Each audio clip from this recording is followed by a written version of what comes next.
Happy Sunday, everybody. Welcome to another episode of America F1 as we dive into our Drive to Survive recap. Now we're all the way up to episode 8, Elbows Out of season 7. Now remember, we've kind of gone out of order. We've gone episode 2, we've gone episode 3, episode 4, episode 5, episode 6, episode 7.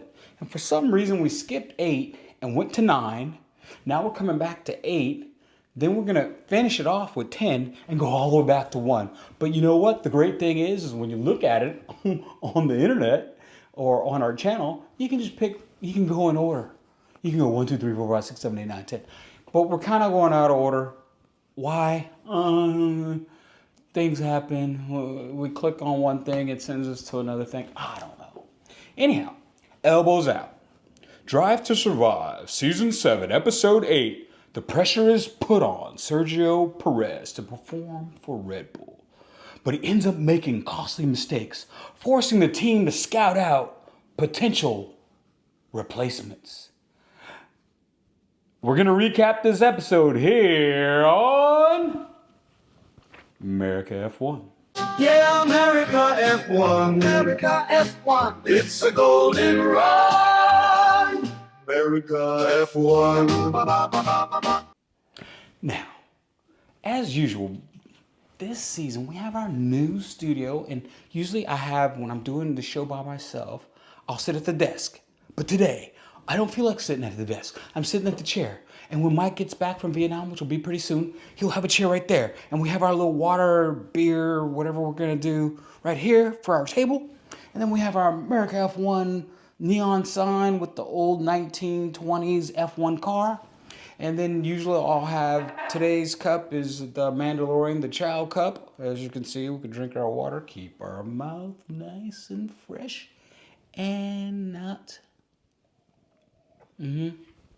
Yeah. Now, as you know, we're going to start a collectibles channel with my son.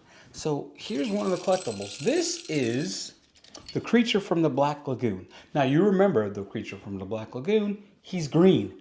But I like this one because he's orange. His head moves. Super cool. Super, look at that. The head moves. He can lean back in the bike or lean up. And then it's cool because you can wind it. Look at that, right? See those? See the bell? You hear that noise? And then you can steer it. And then you can put it on the ground.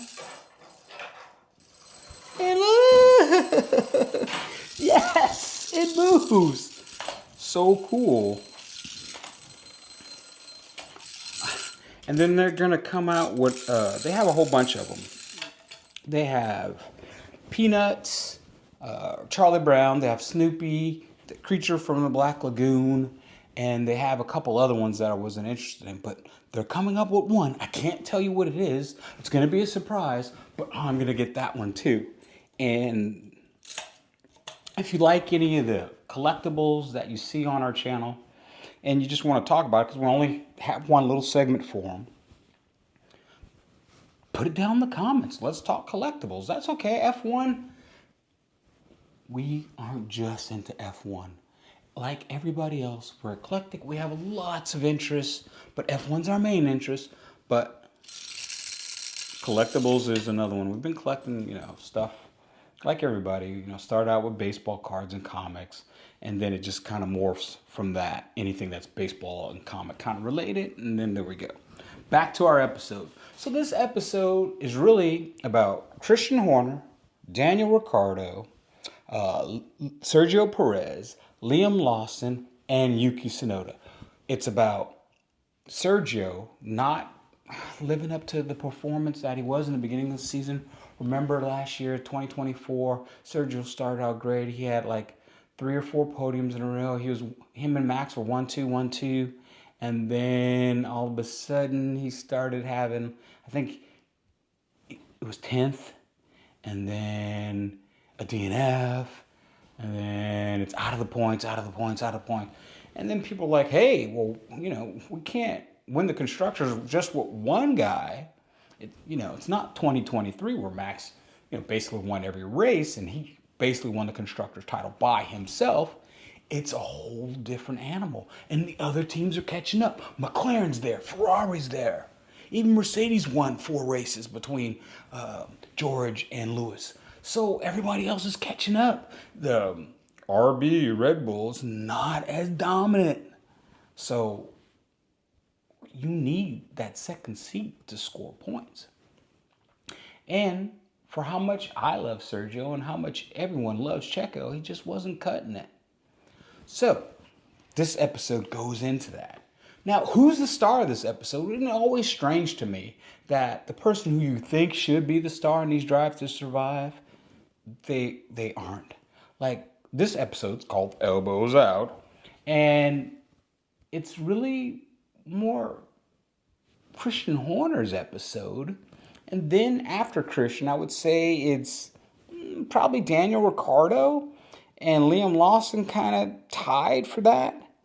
And then Checo, who should be the main focus because he's the one that they're focused on, who's not performing, he's kind of under those guys. And then Yuki, who has the seat now, as we all know, but should have had the seat, but didn't. But we if you know our channel, you know we love Yuki. We love Yuki, and we're always have been pushing for Yuki to get the seat, and he finally got the seat. But last year, he was an afterthought. And in this episode, he's an afterthought. And when you watch this episode, how Christian Horner talks about him and how it seems like the dynamics around the team were, they really weren't even thinking or considering Yuki.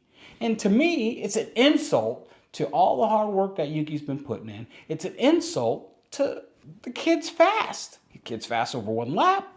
The kid's improved. The kid has great feedback, and what's been hampering him is the strategy, because Racing Bull's strategy has been horrible. So, Christian Horner. Episode, must be nice, Christian Horner. Married to Ginger Spice, or Jerry Haldwell, as you all know. And it looks like he lives on, like he's out in the sticks, and he has a helicopter to get to work. Must be nice. So, he's getting in the helicopter, and there's a lot of scenes with him and Ginger Spice or Jerry just going down the paddock or having lunch and talking about the dynamics, or in their car while someone's driving them, talking about, how Sergio needs to perform better, how the team needs to perform better, and, can't rely on Max, blah, blah, blah. So it's a lot of those type of scenes. And remember, they had that controversy with Christian and the intern or the person that worked for him, that were some improprieties going on. And so, of course, anytime you're married and there's improprieties, then you have to have your wife with you, and you walk down all these places like everything's perfect, and you're eating lunch and you're smiling and you're taking pictures. Like, I felt bad for her because she's like a prop. We don't know. We only know what was reported, but we don't know what their internal dynamics are. And she seems like a nice person, and she seems very intelligent when they're bantering back and forth, but you only get so much. But it's always funny that when there's these type of situations going on, they have to parade the other spouse around so they can take pictures like everything's honky-dory. Like they were in court and they have to show up, and she has to be the smiling wife, and everything's okay. And it's all for show. So the thing that bothered me by watching this the most is, next they have Daniel, right? And Daniel, basically, it came down to, if Daniel performed last year, he would have had the seat. They were going to give him the seat. He had the experience. He had, he's 7-8-time race winner. He could have won a world championship if he'd have stayed with Red Bull, but we all know when Max was coming that year, he left. That was probably the right thing to do, because remember, they crashed in Baku and it was totally Max's fault.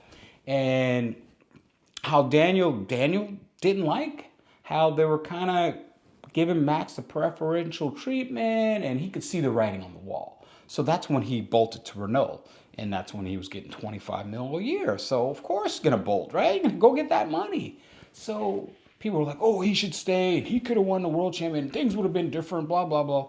But when you are at the top of racing, and you think there's somebody nipping at your heels, and then all of a sudden the team is giving that person preferential treatment, and you've already been there a while. Well, that doesn't sit great with a person who wants to win.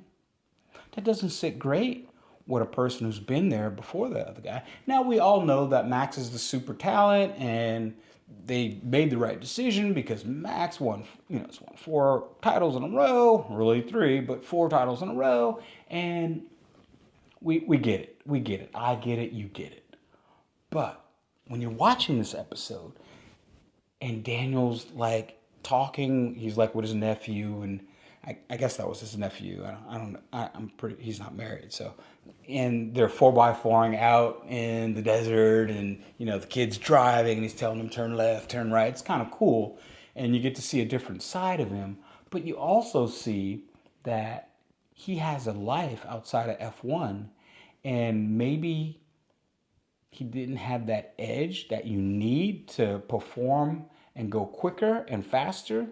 Because, like, remember when Fernando Alonso said years ago, and when he made that great pass in Suzuka on Michael Schumacher, and he said, well, I knew he was going to slow down because he has a family and I don't. And Schumacher got passed on a place where I think it was 34, I think 134R, one of those spots. No one passes there, and Alonso passed there because he just had the confidence, and he didn't have, how kind of he put it. Well, once you have things that you could lose, you take a different turn. Your abilities, your taking a chance. Maybe not take those chances when you have a family, as opposed to when you don't. And that was very poignant from Alonso. And he's still not married, and neither is Lewis Hamilton. They don't have kids because racing is their life. But when you see Daniel, there was a point in the rain, and I think it was he gone by Brazil? Yeah, he was gone by Brazil. I think it was it Singapore? I think it was Singapore. And they were asking him to go faster, and he was saying, this is it. This is all I got. And I kind of, when you watch that scene, and I watched it a couple times. Matter of fact, I watched it like 3 times. And to me, it seemed like Daniel didn't have that fire right there. It was like, if I don't make it, I'm good. I've had a good career. I've made a lot of money. I'm good. I got a life to live, and I can go and live it. And it seemed like he wanted the Red Bull seat, but he'd already been there, and he didn't really want to go through being the second fiddle to Max. And he didn't want to say it, but he showed it with his performance. I kind of understand. I mean, I really do. I understand it. He didn't have the fire in his belly. It's like the heavyweight boxing champion, who was hungry and lived, the Rocky story where they're poor and they're running. And remember when Rocky was a champion and he became rich, and then Clubber Lang came up and he was poor and he had that hunger and he had that fire. Well, Rocky's sleeping in silk sheets. He has a chef now. He's not training in the hood anymore. He's not doing all the hard work. He's in the gym with all the doodads attached to him, and he has all the best of everything. So he's not the grit and grime of trying to make it and trying to prove and pull yourself out from your bootstraps out of poverty. It's a lot different when you have millions and millions of dollars and you've already proven it. That's why I admire people like Michael Schumacher and Lewis Hamilton, these people that have won so many championships, because after you won 3 or 4, what's left? Michael Jordan, where's the fire come from? And the fire comes from just keeping proving other people wrong. Because people keep doubting you. People keep saying you should retire. People keep saying you're too old. People keep saying this. And that's that new fuel for the fire. And I don't think Daniel had that fuel anymore. Now you go to Liam Lawson, who also was just as much in this episode as Daniel, and they show him golfing, and he's at like Top Golf or one of those type of places, and he looks like a horrible golfer. He needs to take lessons. He's bad. He's bad. He's pretty bad. He was, and the ball was like diving down, and it was bad, really bad. Probably should take lessons. But it seemed like they wanted to make him out to be this bad boy, tough guy. Like he was saying, I'm not here to make friends. And that may be great. You may not be in F1 to make friends. But marketing wise, should you say that? Probably not. And it's also the episode where in Mexico, remember, Checo, that's his home race, and the rumor was last year that Carlos Slim had paid more money to Red Bull to make sure that Checo Perez was in the seat and stayed in the seat, and especially for the Mexico Grand Prix, which is his home race, and all the Mexican fans are there. And if you remember that race, and they show it in this scene of episode 8 of Drive to Survive season 7, where Liam Lawson kind of, some clunky passes on Checo. He kind of bumped him, just basically it was bumper cars, bumped him out of the way and kept going. And then Checo's like, what is this guy doing? Like, what's wrong with this guy? This is not bumper cars, we're not in karting anymore. And, they pit and, they had some damage to Checo's side pot was damaged and he ended up DNFing. But later, Liam Lawson passes Checo, and for whatever reason, he gives him the finger. And, that's on broadcast TV. And remember, there was saying that, Yuki Tsunoda may not be, have maturity, and, he may not be up for the fight. Does that show maturity? Flipping off your fellow Formula One driver, but in your sister team, does that show maturity? And so to me, it showed that he wasn't taking any prisoners, and it didn't matter who it was. Even if it was Checo, he's going to get his elbows out and fight.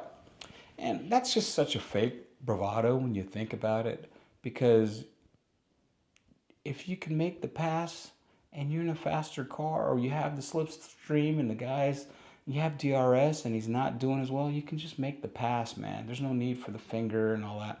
And I think because of that, because he flipped the finger, and because he had all this bravado, for one strange reason, they thought that, he must have the intentional fortitude to stand up and drive next to Max. And so that's why I think they brought him on. And they also show him going for a test.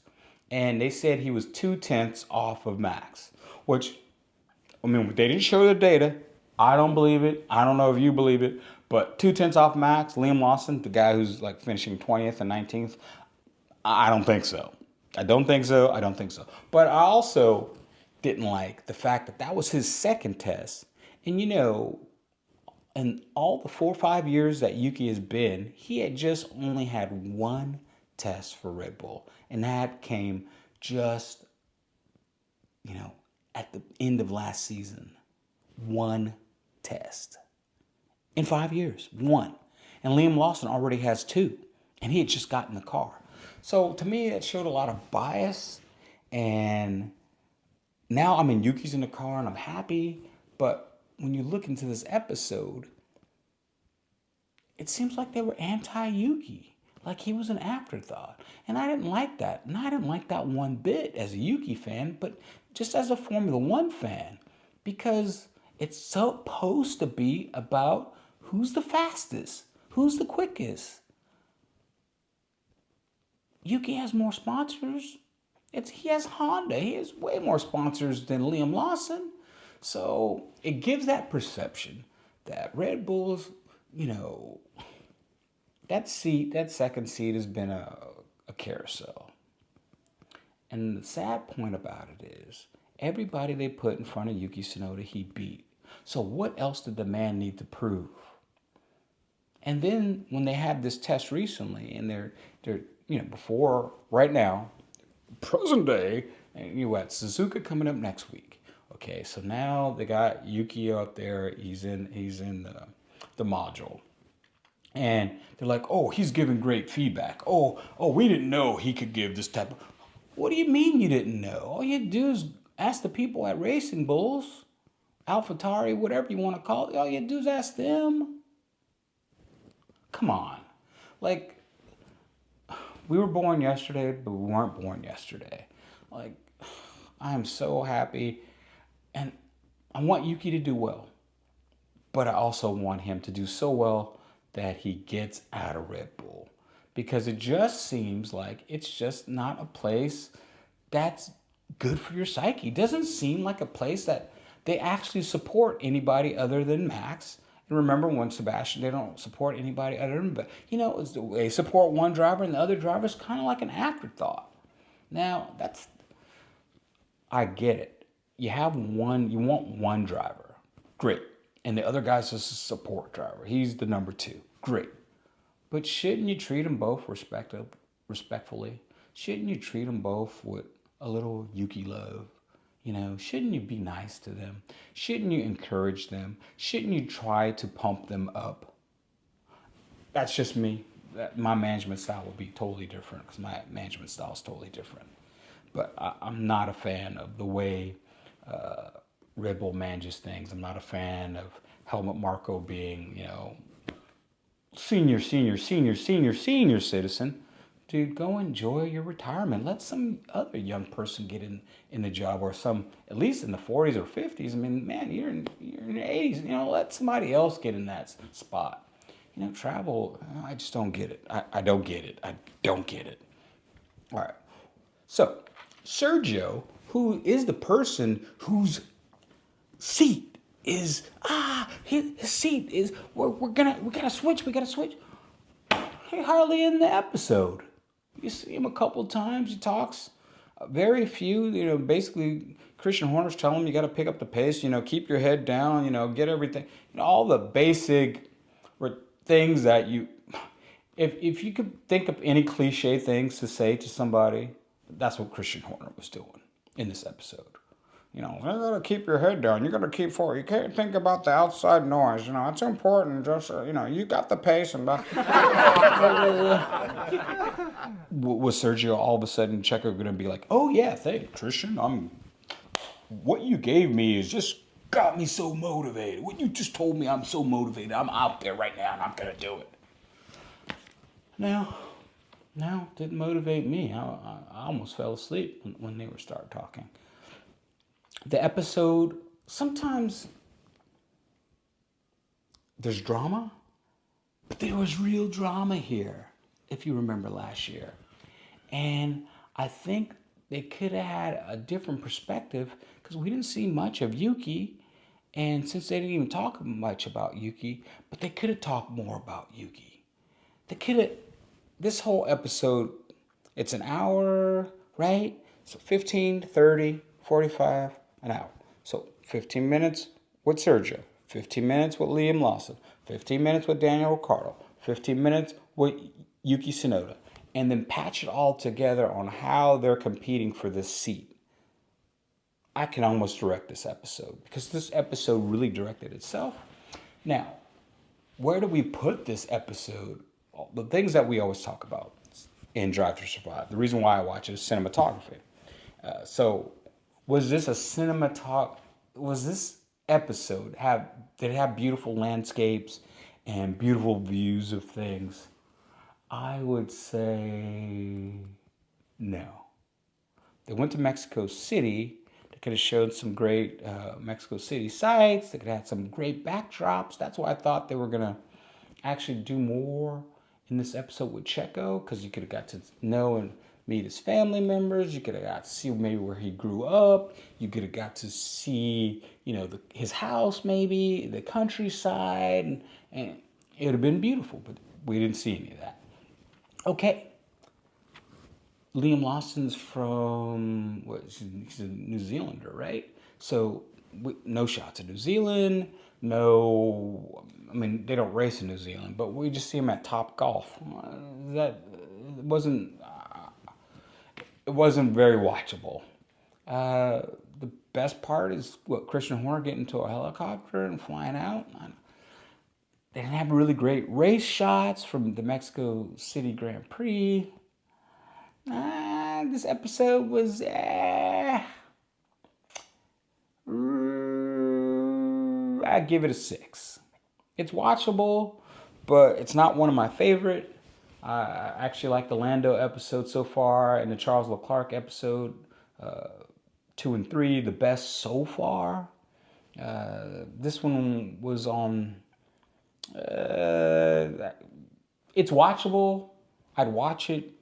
It's better than the Friends episode, where they had Lando, Alex, George Russell, Pierre Gasly, those guys, and following them around from their point of view for the Singapore Grand Prix, which is, a better episode. This episode, it was okay. Cinematography, probably a 5. Watchability, probably a 6.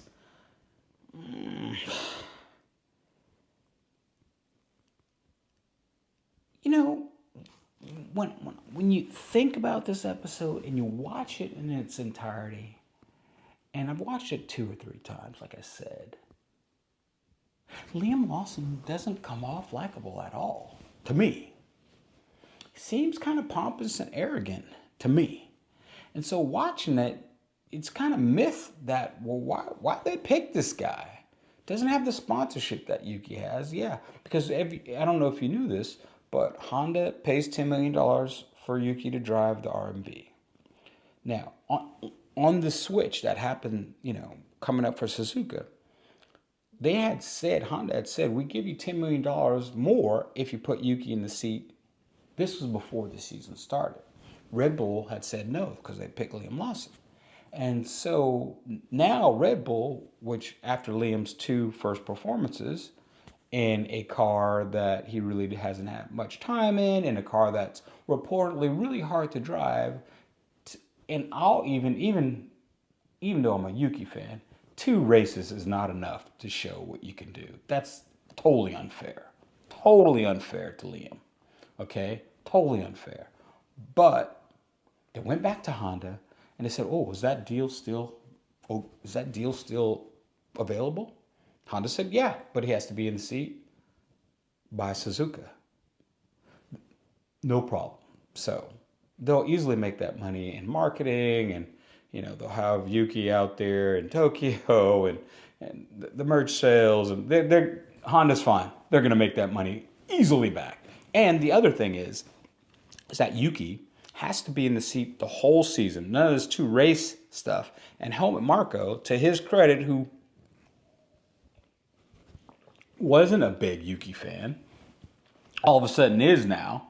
And he said that Yuki's going to be in for the whole season. Now let's go back and let's look at how, when you say that they made this idea, or they made this decision that Liam Lawson would be in the seat over Yuki and over Daniel, let's look at what did the finishes from last year. And we'll start with Sergio Pérez. And when you start with Sergio and you scroll down, second, 5th, second, 3rd, 4th, 8th, DNF, 8th, 7th, 17th, 7th, 6th, 8th, DNF, 10th, United States, 7th, and so in the Mexican Grand Prix, 17th. So considering that's not that bad. Then we looked at Yuki Tsunoda, and around that time he had a 9th, a 16th, a 17th, DNF, and then around the Mexican Grand Prix he had a DNF, and right after that in Brazil, which was a wet race, he had a good finish. So remember, Yuki had a pretty good season. It was the it was the strategy that kept messing him up. Now you look at Daniel Ricciardo, and he scored points in Canada, he scored points in Austria. He didn't have that great of a season, so you could see why. And Singapore was 18th, Azerbaijan was 13th. He only scored points twice for RMB. And let's go and look at Liam Lawson. He was 9th, 16th, 9th, 16th, 14th in a DNF. So in the Mexican Grand Prix where he's flipping the bird, he finished 16th. In the United States Grand Prix, he was 9th. And he was 9th in Brazil, and Yuki finished ahead of him in Brazil. So I don't get it. I don't see what they were looking at that made them think that Liam Lawson was the guy. And like I said, the only thing I can think of is when he flipped him off, for some reason that bravado just appealed to him. I don't know why. And maybe if the information about that test was true, where he's only being 0.2 down, then that would have sealed it. But remember that Daniel Ricciardo also had a test last year in the Red Bull, and he was just right off Max. Remember, they said that he would have qualified second if that, in his practice pace, if that would have converted over to the actual race when he tested for Red Bull in the seat. So he did well. So either these tests are BS and they're not telling us the full story just to make it look better for the narrative that they're trying to push, or they didn't do as well, but they put him in the seat anyway. Now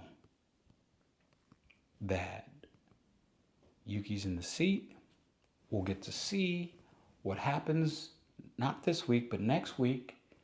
Now, put down in the comments below if you like the creature from the Black Lagoon in orange instead of green. I got it in orange. It's a really cool toy.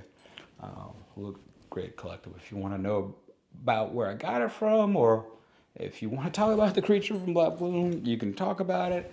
If you want to talk about this episode of Drive to Survive, which, elbows out, Checo's recompense, which I'm not a fan of the episode. It was, there've been better episodes. But remember to like, subscribe, hit the bell notification so you can be informed when we have a new episode up of America F1. And join us later on in the week where we will be doing episode 10. We'll also go back to episode 1. Then we're going to do the preview for the Japanese Grand Prix. We'll probably do that next week. So later in this week, we're going to do episode 10. We're going to do episode 1. And then after the weekend, sometime next week, we'll do the Japanese Grand Prix preview. Thanks for joining us here at America F1. America F1. It's a golden run. America F1.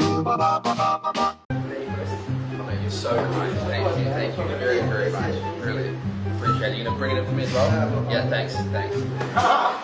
Are you serious?